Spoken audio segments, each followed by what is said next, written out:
na seara do Favalli, claro, porque em uma entrevista, o presidente da Ucrânia, Volodymyr Zelensky, disse não entender o posicionamento do Brasil em relação à guerra contra a Rússia. O Favalli vai estar aqui explicando para a gente por que o Zelensky pediu para o Lula para que ele tome partido e dê um ultimato aos russos, em nome do resto do mundo, talvez. Por onde passa essa posição do Zelensky aí, instigando e provocando uma ação mais concreta por parte do governo federal? Marinho, todo mundo conhece o Brasil. O Brasil é famoso na diplomacia internacional por ser a Suíça dos trópicos. Nós, dentro do G20, somos o país que está mais tempo em paz com os nossos vizinhos. Então, a presença internacional do Brasil nesse campo das Nações Unidas, da diplomacia, é sempre muito importante. O presidente Lula, não estou fazendo nenhum aqui proselitismo político, ele também sempre se colocou como sendo um personagem internacional muito importante. Eu lembro, anos atrás, teve uma crise envolvendo o Irã, o Lula foi lá, tentou interceder em pró o então presidente Mahmoud Ahmadinejad, ali num conflito com os Estados Unidos.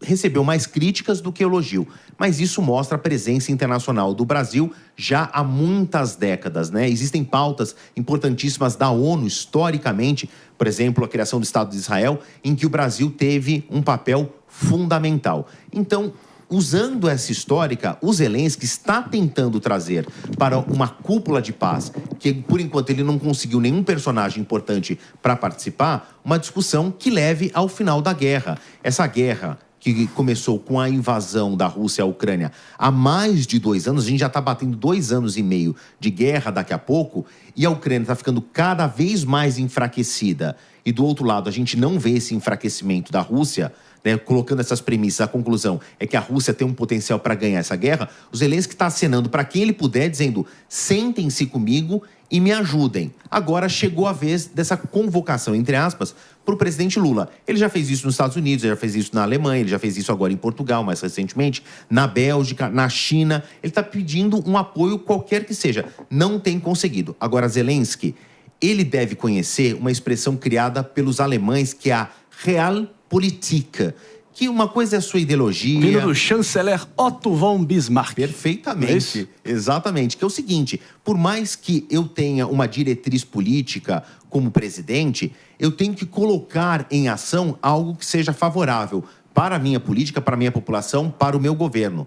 É assim, e também tem algo da teoria política que não está muito clara nos livros, mas se resume numa frase: países não têm amigos, países têm interesses. Boa. Por causa dos interesses, os países conseguem aliados, e esses aliados mudam conforme mudam os interesses. O Brasil tem uma posição meio dúbia ou ambígua, delicada. Exatamente. Por quê? A Ucrânia quer que o Brasil se coloque contra a Rússia. O Brasil faz parte dos BRICS, e esse R dos BRICS é Rússia. Temos uma importante parceria comercial para fertilizantes agrícolas. E o fertilizante agrícola é fundamental para o nosso agronegócio. É uma posição delicada. E aí o Realpolitik, que vem da Alemanha de mais de um século, é colocado na mesa, Marinho. Então, o Volodymyr Zelensky pode chamar quem ele quiser. Conseguir, aí já são outros 500. Agora, o problema, na visão de muitos detratores da política externa do governo Lula, Paulo, é que dentro de casa ele é o grande fiador da democracia, a Frente Ampla pela Democracia, que na verdade parece mais só um truque retórico em época de campanha, e na prática ele se aliando aí a autocratas sanguinários muito amigos mundo afora. Eu sei que, claro, o Favalli está certo. Tem uma hora que a bigorna da realidade se impõe, são interesses, e também não dá para ser purista demais, porque ninguém é, na prática, no tabuleiro mundial. Mas princípios são princípios e deveriam, pelo menos, ser inegociáveis. Concorda, Palumbo? Você resumiu muito bem, né? Ele não fala absolutamente nada da Venezuela. Nada, nada, nada. Por quê? Porque é aliado. Então, está claro que tem um viés político ideológico em tudo isso daí. E é natural que ele não fosse ajudar o Zelensky mesmo, isso aí já era esperado. Ele vai lá e fala da guerra de Israel com o Hamas, mas ele não fala nada do nosso vizinho aqui, que deve, acho que 12 bilhões de dólares, eu acho que é isso que deve. Não fala absolutamente nada. De um ditador sanguinário, narcotraficante, ele se cala. E isso segue sendo ali o calcanhar de Aquiles, muitas vezes, para o próprio Lula, Pepe. O que você acha? Não, vamos ter que dividir a situação em dois aspectos. Primeiro que é o seguinte, dá para a gente criticar como que líderes de esquerda no mundo todo, não só no Brasil, não conseguem olhar para o que está acontecendo em Cuba, em Venezuela, na China e na Coreia do Norte e criticar aquilo lá como se fosse, como sendo uma ditadura, né? A esquerda tradicional tem esse bloqueio. E segundo, como bem Favari disse, é a política real, né?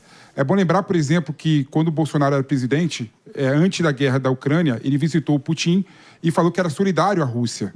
Falou que a Rússia é um grande aliado ao Bolsonaro. Nós somos solidários. Ou seja, a dependência do Brasil à Rússia, a dependência do Brasil a outros países no mundo, né, é muito grande. Então não dá, às vezes, para você colocar uma situação por conta da balança comercial brasileira e por conta da economia e da política exterior, que é regida por outras regras e outros ordenamentos. Eu não poderia ter um gancho mais perfeito